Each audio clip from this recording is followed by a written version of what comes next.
Nongeye nguhaye ikaze kuri wa muyoboro w'ikoranabuhanga IT banda, aho twigira ubumenyingiro, ikoranabuhanga, technology n'ibindi. Nabonye abantu benshi bambwira muri comment, muri group na hehe, bambwira ngo mbabwire trick umuntu yakoresha kugira ngo abone ya masaha 4,000 YouTube isaba kuri watch time amasaha 4,000. Abantu benshi birabagora kugeza ari ya masaha bitewe nuko zino trick ngiye kukubwira baba batazizi. Ni trick nagutoranyirije esheshatu z'ingenzi ugomba kumenya ukazikoresha kugira ngo ubone ayo masaha. Amasaha 4,000 hari abazi zino trick neza, hari igihe ayabona mu munsi umwe, hari abayabona mu cyumweru kimwe, hari ayabona mu kwezi kumwe, hari n'ababona ayo masaha mu mwaka umwe. Gusa ariko iyo umwaka urangiye amasaha bayakuraho ukongera ugatangira bundi bushyashya. Rero nimba uri umu content creator, nimba uri umu YouTuber, ino video urayikeneye cyane nimba utaruzuza ari ya masaha. Kimwe n'abayujuje, nimba ari amasaha warayujuje ariko ukabubona watch time zawe zigenda zigabanyuka.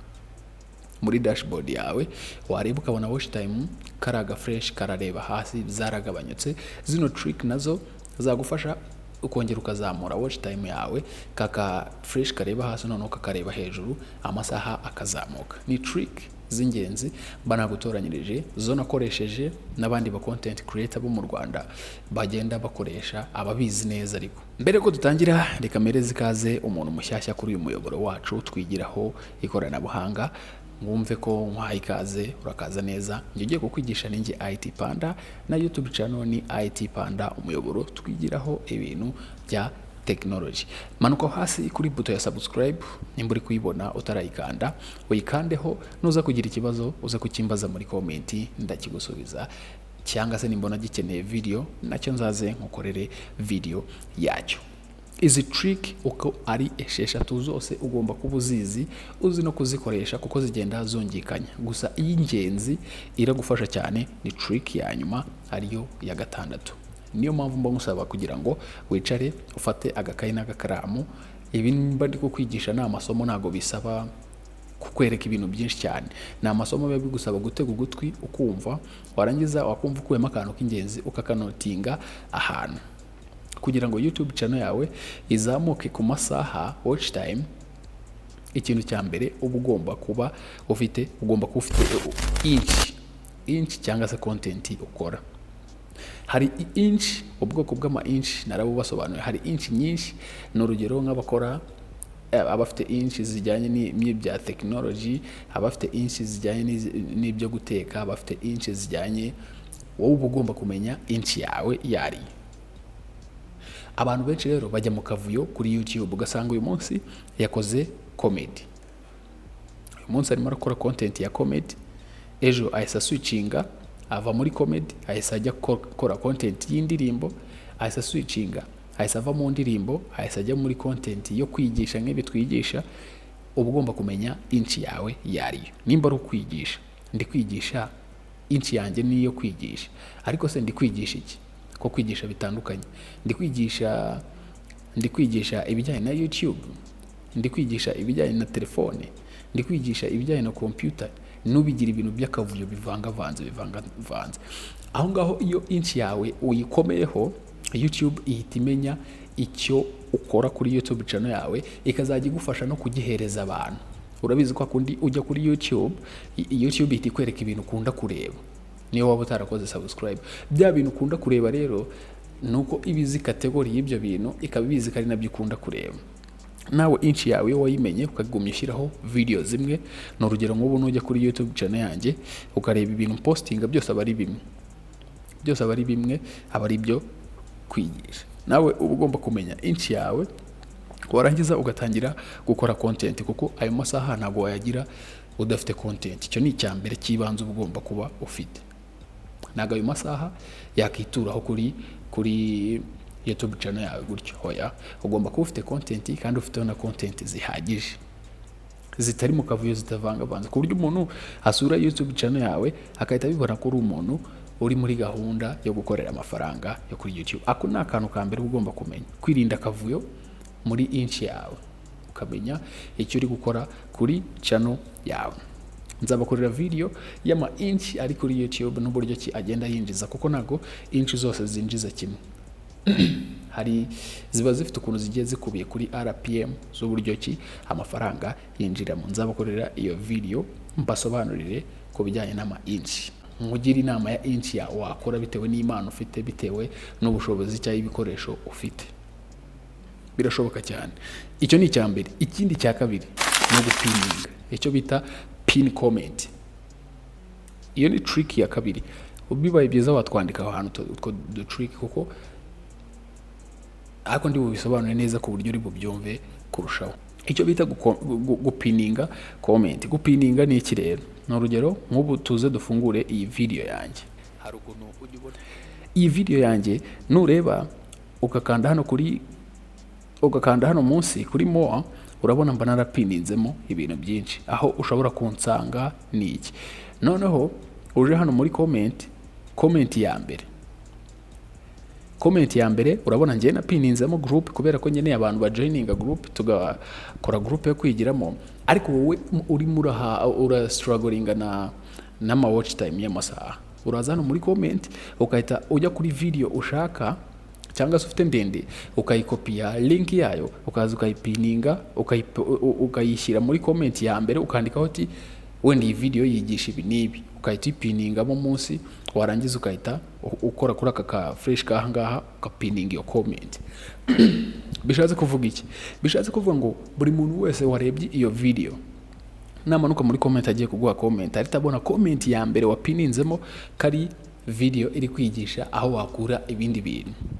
Nimba muri comment hajemo abantu, nimba muri comment hajemo 167, nihaburamo wenda nk'abantu 67 bashaka icyo kintu wapininze aho muri comment, nabo bakahita bayikirikaho bakajya kuri iyo video yindi. No kuvuga ngo avuye kuri iyi yarebaga, arayirangije iyi minota 20, aje muri comment ahise abona nindi wapininzemo, akanzeho, arayirangije iyo minota, nako ahise agera kuri iyo video yindi nayo wapininzemo. Urumva aracyari kuri channel yawe, aracyari gusirikira kuri channel yawe, ni wamuhaye uburenganzira bwo kuba yajya ku yindi channel ngo arebe izindi content z'abandi bantu. Akantu ko gupininga comment rero nako ukiteho. Ujye ufate video ukopie link. Urugero nimba utabizi kambikwereke, geza kuri video, urugero nk'iyi ikurikirana n'iyo ngiyo, uhita uza hano sharing, uze kuri copy link. Numara kuyikopiya uze kuri ya video uheruka gupostinga bwa nyuma, tujya muri comment wandike ngo reba n'iyi video.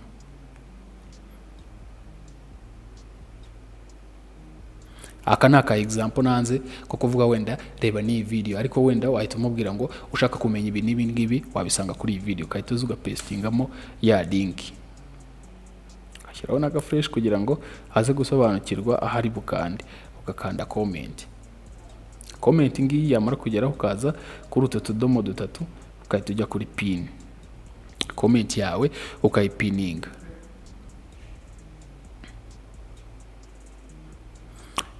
Ahangaha bishatse kuvuga iki rero? Bishatse kuvuga ko buri muntu wese ujya uri kureba video yawe najya muri comment azayabona nindi wapininzemo, imushishikarize kuba yahita ajya kuyireba. Ako naga trick ka kabiri.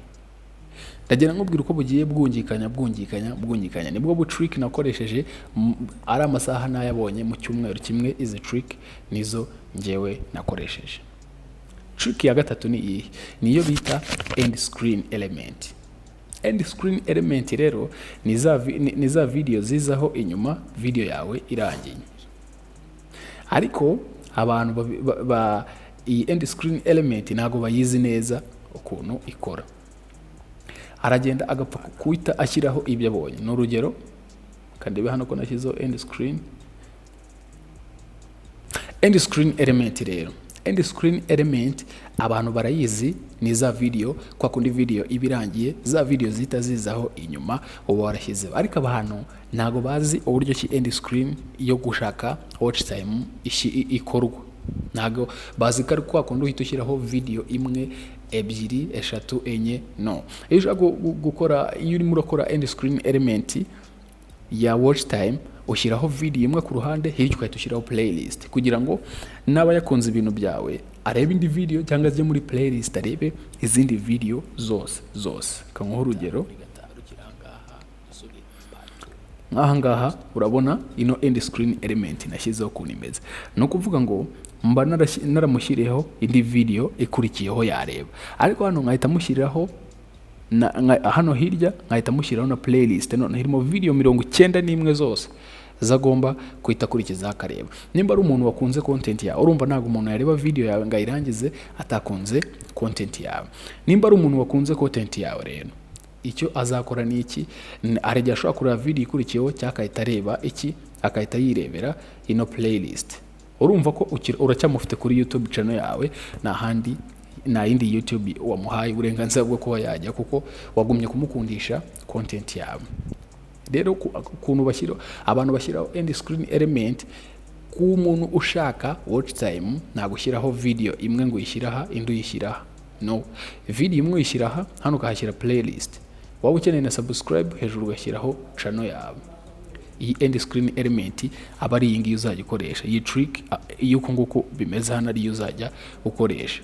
Uzayishyiraho video imwe ku ruhande, hano video imwe hano ku ruhande, ahandi uhita uhashyira playlist, hano hashyira YouTube channel. Ndizera ko aka trick nako ukabonye. N'ubu trick bugenda bukoreshwa n'abo content creator mu buryo bwo kugira ngo ubone iki, kugira ngo ubone izo watch time, subscribe n'ibindi. Nabonye gukoresha YouTube n'ubu trick, ugomba kubuza ubu trick abantu benshi bakoresha, nawe ukabumenya kugira ngo ibintu bize. Nagaba ari ugupfa gukora content ngo uploading uturaho ngaho. Ushobora no kubukora ibintu byiza cyane bifite umumaro, ariko bikajya birebwa n'abantu bakeya kuko nibo wasangije ibintu byawe. Kandi wakagombye guhereza n'amaroba ya YouTube akazi, ukayahereza akazi nayo agakora, akagusharingira video zikagera ku bantu bose wateguriye. End screen element nako ako kantu uzajye ukitaho. Niko kantu ka gatatu. Noneho akantu ka kane. Akantu ka kane ni agatrick kibanga, ariko ugomba kumenya. Agatrick kibanga ugomba kumenya no guhereza umuntu impamvu yo kuguma kuri YouTube channel yawe. No kuvuga ngo niba ushaka ko, na urugero video yawe niba ushaka ko umuntu aza kuyireba akayirangiza, ikintu cya mbere mu masegonda 5 ya mbere ugomba kumubwira intego ya video cyangwa se biri buze kuza muri video. Icya kabiri ukamutera amatsiko kugira ngo video yawe aze kuyireba ayirangize ayigeze ku munota wa nyuma. Nubwo ngiye najya mbikora kuko mbizi ko content zanjye zibafasha abari nk'itegeko kuyireba ukayirangiza, ariko wowe bitewe na content ukora, nimba ari comedy nimba ari iki, ugomba gutera umuntu amatsiko ukamugumisha kuri YouTube channel yawe mpaka video yayirebye akayirangiza, kugira ngo agere kuri no end screen element arebe n'izindi video zikurikiraho. Ubwo rero muri content ukora muri inchi yawe ubuzajya utera abantu amatsiko, kandi ubabwire n'ikigamijwe kuri video. Mujya mubibona ko mu masegonda 5 ya mbere cyangwa mu munota wa mbere mbabwira ibyo video ngiye kubigishamo, nkahita nkwibutsa no gukanda subscribe, kandi nkakubwira ko ikintu cy'ingenzi kiri ndibuze kukikubwira nyuma kugira ngo video uze kuyireba uyirangize. Ariko nge iyi trick sinjye nyikoresha cyane kuko izino video zo kwigisha n'ubundi aba ari itegeko, iyo wayifunguye aba ari itegeko kugira ngo uyirebe uyirangize, kuko n'ubundi amasomo barimo buyakeneye. Kuyireba uyihutisha cyangwa se usimba kugira iki, hari ibyo utiga neza kandi bigufitiye umumaro. Ni nkuko wasiba ku ishuri cyangwa niko ngiye mba mbikeka. Izi ni content zidasaza. Iyo trick ya kane rero muri video zawe uzayimenya. Trick ya gatanu rero, trick ya gatanu kugira ngo ubone aya masaha no gukora icyo bita playlist. Gukora playlist. Buriya playlist igufasha iki? Playlist igufasha kuba video zawe zose, video zawe ufite zareberwa icyarimwe. Playlist igufasha kuba video zawe zareberwa icyarimwe. N'urugero nk'ubu mfiteho playlist 3. Hari playlist yo kwiga mudasobwa. No kuvuga ngo ije kuri playlist ukabona kwiga mudasobwa ari byo ukeneye, uraza ukahita ukanda kuri play, video zose ziri kuri kwiga mudasobwa zose ukazirebera rimwe. Urumva watch time ubu ni nini cyane. Waza kuri phone touch haro video 91, iyo ugakanda kuri play urumva zose uzirebera icyarimwe. Icyo bita playlist.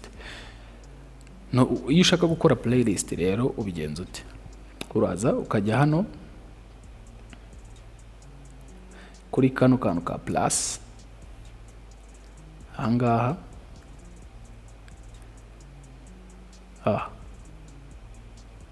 warangiza ugakandaho bakahita bakubwira gukora new playlist, ukayihereza title, noneho ukahita uyigira public. Iyo ugize private, iyo playlist ni wowe uyibona wenyine, ariko iyo ugize public, iyo playlist bishatse kuvuga ko buri muntu wese azagira ute, azayibona.